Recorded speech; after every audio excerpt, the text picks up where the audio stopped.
Okay बेटा, हम लोग पहुंचे वैल्यूएशन ऑफ गुडविल में, सम्स वाले पेजेस, क्वेश्चन 16। ये हेडिंग, वैसे यहाँ पे मैंने हेडिंग को भी इमेज में इंक्लूड किया है, एग्जाम में ये हेडिंग दी हुई नहीं होगी। Weighted average profit method when past adjustments are made. ठीक है, आपको डायरेक्टली ये क्वेश्चन दिया होगा 16 वाला। यहाँ पे लिखा है calculate goodwill of the firm on the basis of 3 years purchase of weighted average profit. 3 years purchase of weighted average. मैं फिर से बोलता हूँ, वेटेड एवरेज तभी करना जब क्वेश्चन में वेटेड एवरेज बोला हो। क्वेश्चन में वेटेड एवरेज बोला हो तो ही वेटेड एवरेज करना। 3 years परचेज, तो यहाँ पे जो 3 years परचेज है ये हमको लास्ट में स्टेप 2 में काम आएगा। जब हम लोग स्टेप 2 करेंगे, गुडविल की वैल्यू निकालेंगे, तो गुडविल इक्वल टू जितना भी हमारा वेटेड एवरेज प्रॉफिट आएगा उसको multiply by number of years of purchase करेंगे। तो क्वेश्चन में लिखा हुआ है 3 years परचेज, क्वेश्चन में लिखा हुआ है 3 years परचेज, तो weighted average profit multiply by 3, last में ये मल्टीप्लाई बाय 3 हो जाएगा। ये रहा, calculate the goodwill of the firm on the basis of 3 years purchase. 3 years purchase, तो लास्ट में मल्टीप्लाई बाय 3 होगा। Of the weighted average profit of last 4 years, last 4 years का वेटेड एवरेज हमको निकालना है। The profit of last 4 financial years ending on 31 March 17, 25,000, 31 March 18, 27,000, 31 March 19, 46,900 और 31 March 20, 53810। पहले मैं ये टेबल में लिखना शुरू करूंगा। 31 March 17, तो 31 March 17 जो है उसका है 25,000, तो ये 25,000 मैंने लिखा। 31 ओके, तो 31 March 17 मतलब 2016-17, इसका प्रॉफिट दिया है 25,000। ठीक है, हमारा क्वेश्चन नंबर 16 चल रहा था। आगे अब नेक्स्ट ईयर, इसके बाद जो सेकंड वाला ईयर दिया हुआ है वो दिया हुआ है 31 March 18, 27,000 सेकंड ईयर, और 31 March 18 मतलब 2017-18, इसके बाद आएगा 2018-19, इसके बाद आएगा 2019-20। ठीक है, देखें क्या क्या प्रॉफिट दिया हुआ है। पहले 25,000, फिर 27,000, फिर 46,900 और 53810। 46,900 और 53810। आगे ये हो गया प्रॉफिट 4 साल का। फिर लिखा the weights assigned to each year are 2017 में 1, 2018 में 2, 2019 में 3, 2020 में 4। Weights are 1, 2, 3, 4। ये वेट्स हमको लास्ट में काम आएंगे जब हमारा यहाँ पे करेक्टेड प्रॉफिट आ जाएगा। जब यहाँ पे करेक्टेड प्रॉफिट आ जाएगा तब हमको वेट्स काम आ जाएंगे। तो मैं फिलहाल थोड़े एक्स्ट्रा कॉलम्स बना के यहाँ पे एक वेट का कॉलम बना देता हूँ। वेट्स, वेट मतलब W, वेट मतलब W। The weights of these 4 years are 1, 2, 3, 4। तो मैं वेट के कॉलम में लिख देता हूँ 1, 2, 3, 4। फिर यहाँ पे एक कॉलम आएगा वेट्स आने के बाद, एक कॉलम आएगा XW। XW प्रॉफिट वाला कॉलम मतलब X, यहाँ पे करेक्टेड प्रॉफिट आएगा, यहाँ पे हमारा करेक्टेड प्रॉफिट आएगा। जो करेक्टेड प्रॉफिट आएगा, करेक्टेड प्रॉफिट, उसको हम लोग बोलते हैं X। करेक्टेड प्रॉफिट मतलब X, वेट मतलब W, फिर X मल्टीप्लाई बाय W। ठीक है, वेट के अलग अलग नाम, वेट के अलग अलग नाम होते हैं वेट या इंपॉर्टेंस या कोई भी रेशियो। कोई भी आपको रेशियो दिया हुआ है वो वेट है। तो वेट के अलग अलग नाम होते हैं, वेट या इंपॉर्टेंस या रेशियो। वेट का कॉलम मतलब W, उसमें आपको दिया हुआ है 1, 2, 3, 4।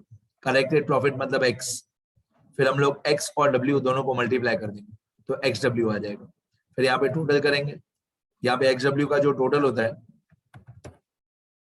उसको बोलते हैं सिग्मा XW, और W कॉलम का जो टोटल होता है उसको बोलते हैं सिग्मा W। XW कॉलम का जो टोटल होगा सिग्मा XW, और वेट कॉलम का टोटल सिग्मा W। ठीक है, आगे थोड़ी देर के बाद, पहले क्वेश्चन कंप्लीट कर दें। यहाँ पे लिखा हुआ है you are supplied the following information, you are supplied the following information on 1 April 2017. On 1 April 2017, a major plant repair was undertaken for rupees 10,000, which was charged to revenue. मतलब 10,000 rupees का हम लोगों ने प्लांट का repair है, 10,000 rupees का plant का repair है, which was charge to revenue, मतलब भूल से हमने इसको पीएनएल में डेबिट कर दिया था।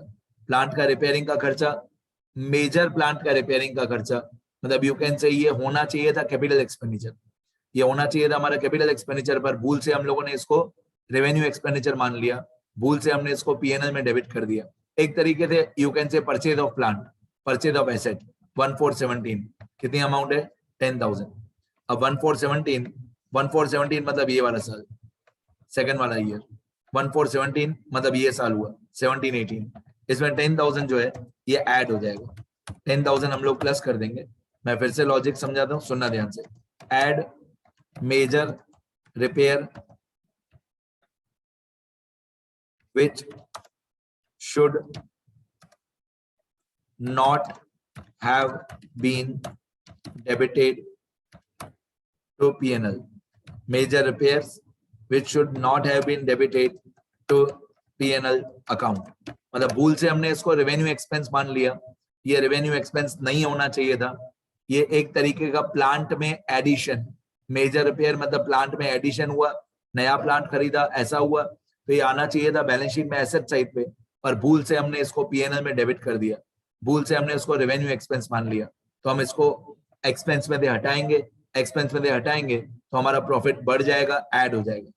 तो मैंने 1417 पे ये 10,000 मैंने ऐड कर दिया 17-18 वाले ईयर में। आगे फिर लिखा हुआ है the said sum is to be capitalised for goodwill calculation. Okay, ये हो गया हमारा मेजर रिपेयर वाला। इसके आगे लिखा हुआ है the said sum is to be capitalised for goodwill calculation subject to adjustment of depreciation of 10% per annum on written down value method. Written down value method मतलब RBM, written down value method मतलब RBM, reducing balance method, diminishing balance method, written down value method, depreciation on book value method. ये RBM के 4 अलग अलग नाम होते हैं, हमने 11th में किए हैं। Reducing balance method, diminishing balance method, written down value method या depreciation on book value method. अब हम इसी 10,000 के मशीन का, प्लांट का डेप्रिसिएशन निकालेंगे 10% पर एनम और बाय आरबीएम। तो अगर आप 10% पर एनम बाय आरबीएम इसका डेप्रिसिएशन निकालोगे तो पहले आपने इसको पीएनएल में से हटाया, पहले आपने इस 10,000 को पीएनएल में से हटाया, बैलेंस शीट में लेके गए। अब बैलेंस शीट में इसका डेप्रिसिएशन हर साल माइनस करना है, तो depreciation on plant, balance sheet में इसका डेप्रिसिएशन माइनस करना है by reducing balance method at the rate of 10%, at the rate of 10% by reducing balance method. तो ये माइनस होगा, तो 10,000 का 10% होता है 1,000। मैं पूरा लिख के बताता हूं आपको, ये हमारा प्लांट एंड मशीनरी, मैं लिख के बताता हूं तो समझ में आएगा डेट्स के साथ। ये प्लांट एंड मशीनरी हमने खरीदा था 1417 पे, कितने रुपए का खरीदा था 10,000 का। इसका डेप्रिसिएशन होगा पहले साल का, पहला साल खत्म होगा 31/3/18 पे, पहला साल खत्म होगा 31/3/18 पे। इसका पहले साल का डेप्रिसिएशन आएगा 1,000। अब 10,000 में से 1,000 माइनस करेंगे तो बाकी बचेगा 9,000। अब इसका जो डेप्रिसिएशन है वो है 10% बाय आरबीएम, इसका डेप्रिसिएशन है 10% बाय आरबीएम। तो पहले साल 10,000 का 10% होगा 1,000, बाकी बचेगा 9,000। दूसरे साल 9,000 का 10% होगा 900, 9,000 का 10% 900, बाकी बचेगा 8,100। तीसरे साल 8,100 का 10% होगा 810। यहाँ पे डेट्स चेंज होंगी, 1417 के बाद आएगा 1418, इसके बाद आएगा 31/3/19, इसके बाद आएगा 1419, 17/18, 18/19, इसके बाद आएगा 19/20, 31/3/20। तो 3 साल का जो डेप्रिसिएशन है वो ये है, 1,000 पहले साल का, 900 दूसरे साल का, 810 तीसरे साल का। तो 1,000 ये पहले साल का डेप्रिसिएशन है, यहाँ पे 1,000 माइनस होगा, दूसरे साल का 900 माइनस होगा, तीसरे साल का 810 माइनस होगा। इसके बाद हम लोगों को कोई कैलकुलेशन करनी नहीं है, हमको कैलकुलेशन खाली इतनी करनी है 17/18, 18/19, 19/20। हम इसके आगे और भी कर सकते हैं लेकिन वो हमारे काम का नहीं है, हमारा 31/3/20 तक ही हमको कैलकुलेशन करनी है। तो मशीन की वैल्यू पहले पीएनएल में से 10,000 हटाया तो आपका प्रॉफिट बढ़ जाएगा, फिर हर साल डेप्रिसिएशन हमने माइनस किया तो प्रॉफिट कम हो जाएगा। ठीक है, आगे इसके बाद लिखा हुआ ये क्लोथिंग स्टॉक वाली point, second point, the clothing stock for the year ending on 31 March 18 and 19 were over valued bye 1000 and 2000 respectively. ये भी बहुत हार्ड है। 31/3/18 और 31/3/19 में क्लोथिंग स्टॉक ओवर वैल्यूड था, भूल से हमने इसकी वैल्यू ज्यादा लिख दी थी। अब सुनना ध्यान से, अगर हमने भूल से क्लोथिंग स्टॉक की वैल्यू ज्यादा लिख दी थी तो अभी हम क्लोथिंग स्टॉक की वैल्यू कम करेंगे। अगर हम क्लोथिंग स्टॉक की वैल्यू कम करेंगे तो हमारा प्रॉफिट भी कम हो जाएगा। तो मैं लिखूंगा क्लोजिंग स्टॉक जो था हमारा वो ओवर वैल्यूड था। पहले हमारा क्लोथिंग स्टॉक ओवर वैल्यूड था, तो अभी हम उसको कम करेंगे। भूल से ओवर वैल्यू कर दिया था, अभी हम क्लोथिंग स्टॉक की वैल्यू कम करेंगे तो हमारा प्रॉफिट भी कम हो जाएगा। डेट देखो, एक है 31/3/18, उसमें है 1000, तो 31/3/18 मतलब ये सेकंड वाला ईयर 31/3/18, उसमें 1000 कम करेंगे। और दूसरा साल है 31/3/19, 31/3/19 में ये 2000, तो 31/3/19 में 2000 कम करेंगे। ये 31/3/19 है, ये वाला साल 31/3/19 वाला है, उसमें 2000 कम करेंगे। तो यहाँ पे लिखा हुआ है कि क्लोथिंग स्टॉक ओवर वैल्यूड था 1000 और 2000 रुपीज। अगर ओवर वैल्यूड था तो हम उसकी वैल्यू कम करेंगे। भूल से हमने इसकी वैल्यू ज्यादा लिखी थी, क्योंकि क्लोथिंग स्टॉक की वैल्यू हम कम करेंगे तो प्रॉफिट भी कम हो जाएगा। लेकिन जब भी ये क्लोथिंग स्टॉक वाली एडजस्टमेंट आएगी तो आपको इसका दूसरा इफेक्ट भी करना है। अब दिमाग लगाना, ध्यान से सुनना। जो अगर 31/3/18 का जो क्लोथिंग स्टॉक होगा 1000, मैं यहाँ पे लिख देता हूं, मैं यहाँ पे एक नोट करके लिखता हूं, the closing stock on 31/3/18 will automatically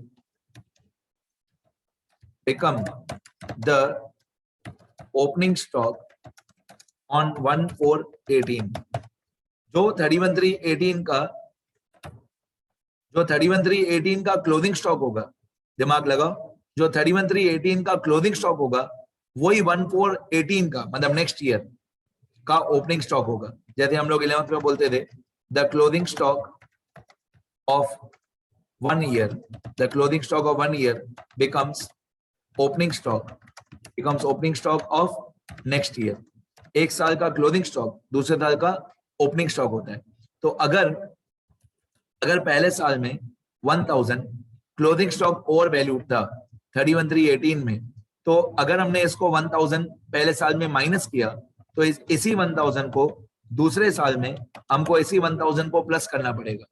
क्योंकि एक साल में अगर पहले साल में अगर क्लोथिंग स्टॉक ओवर वैल्यूड था तो दूसरे साल में हमारा ओपनिंग स्टॉक ओवर वैल्यूड होगा। तो मैं यहाँ पे लिख देता हूं ओपनिंग स्टॉक भूल से ओवर वैल्यूड था। अगर पहले साल में क्लोथिंग स्टॉक ओवर वैल्यूड था तो दूसरे साल में ओपनिंग स्टॉक ओवर वैल्यूड होगा। तो हम इस ओपनिंग स्टॉक को क्या कर देंगे, ऐड कर देंगे। सिंपल भाषा में पहले साल में 1000 माइनस हुआ तो दूसरे साल में उसके बाद वाले साल में 1000 प्लस होगा। फिर ये 2000 जो है वो यहाँ पे इस साल में 31/3/19 पे 2000 क्लोथिंग स्टॉक ओवर वैल्यूड था, तो पहले साल माइनस हुआ तो दूसरे साल प्लस होगा। ये बहुत सारे बच्चे करना भूल जाते हैं, ठीक है, ये आपको खुद ही करना है। पहले साल में अगर क्लोथिंग स्टॉक ओवर वैल्यूड होगा तो दूसरे साल में ओपनिंग स्टॉक ओवर वैल्यूड होगा। पहले साल में अगर आपने -1000 किया तो उसके दूसरे साल में आपको +1000 करना है। फिर पहले साल में 2000 माइनस किया तो दूसरे साल में 2000 आपको प्लस करना है। आगे फिर लिखा हुआ है, ये इजी है, to cover the management cost and annual charge, annual मतलब हर साल, to cover the management cost and annual charge of ₹5000 should be made for the purpose of goodwill valuation. मतलब हर साल मैनेजमेंट का कॉस्ट मतलब खर्चा हर साल एनुअली आपको 5000 प्रॉफिट में दे माइनस करना है। 5000 एक साल, पहला साल 5000, दूसरा साल 5000, तीसरा साल, चौथा साल, ये हर साल आपको मैनेजमेंट का कॉस्ट माइनस करना है। लेस आप बोल सकते हो मैनेजमेंट एक्सपेंसेस हर साल आपको 5000 अपने प्रॉफिट में माइनस करना है मैनेजमेंट के खर्चों के लिए। ये बहुत इजी है, हर साल 5000 चारों साल में आपको माइनस करना है। इसके आगे का कैलकुलेशन बहुत इजी होता है। अभी मैं पहले करेक्टेड प्रॉफिट निकालूंगा, तो 25,000 में माइनस 5,000, 25,000 माइनस 5,000, तो करेक्टेड प्रॉफिट आएगा पहले साल का 20,000, दूसरे साल का 30,000, तीसरे साल का 40,000, चौथे साल का 50,000। पहले साल में 25 माइनस 5 तो 20,000, दूसरे साल में 27 प्लस 10 37, 37 माइनस 1 माइनस 1 माइनस 5 तो 30,000। चौथे साल में 46,900 माइनस 900 माइनस 2,000 प्लस 1,000 माइनस 5,000 तो 40,000 आएगा। चौथे साल में 53,810 माइनस 810 प्लस 2,000 माइनस 5,000 तो 50,000 आएगा। ये हमारा करेक्टेड प्रॉफिट आ गया। इस करेक्टेड प्रॉफिट को हम लोग बोलेंगे एक्स, इसको मल्टीप्लाई बाय डब्ल्यू करेंगे, तो 20,000 multiply by 1 20,000, 30,000 multiply by 2 60,000, 40,000 multiply by 3 1,20,000 और 50,000 मल्टीप्लाई बाय 4 2 लाख। अब इन सब का हम टोटल करेंगे सिग्मा एक्स डब्ल्यू, तो 20,000 और 60,000 और 120 और 2 लाख, इन सब का टोटल होता है 4 लाख। डब्ल्यू कॉलम का टोटल होता है 10, डब्ल्यू कॉलम का टोटल सिग्मा डब्ल्यू ये होता है 10, एक्स डब्ल्यू का टोटल 4 लाख। अब वेटेड एवरेज प्रॉफिट का फॉर्मूला होता है sigma x W upon sigma W. ये हमारा स्टेप 1, यहाँ पे मैं लिखूंगा हमारा स्टेप 1।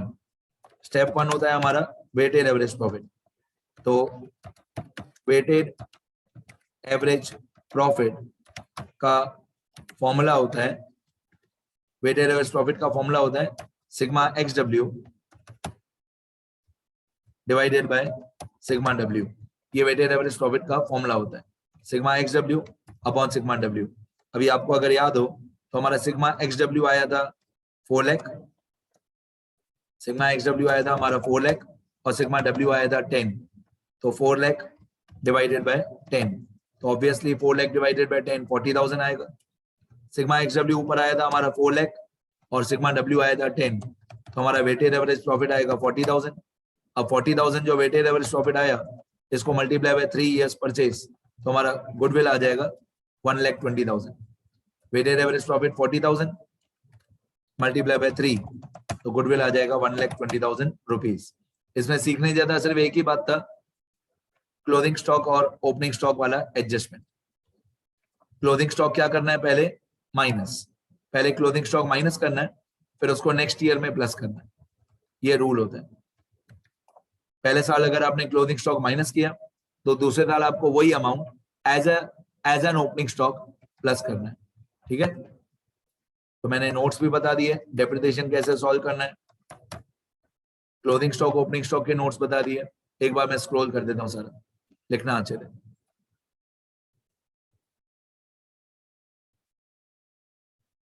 ये क्वेश्चन है,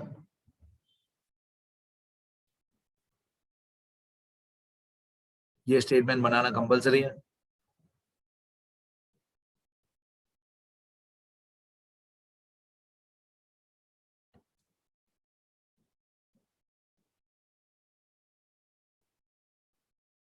क्लोजिंग स्टॉक हमेशा ऐसे ही होगा, पहले माइनस फिर प्लस। ये वेटेड एवरेज स्टेप 1 और ये गुडविल स्टेप 2। देखो सब लोग,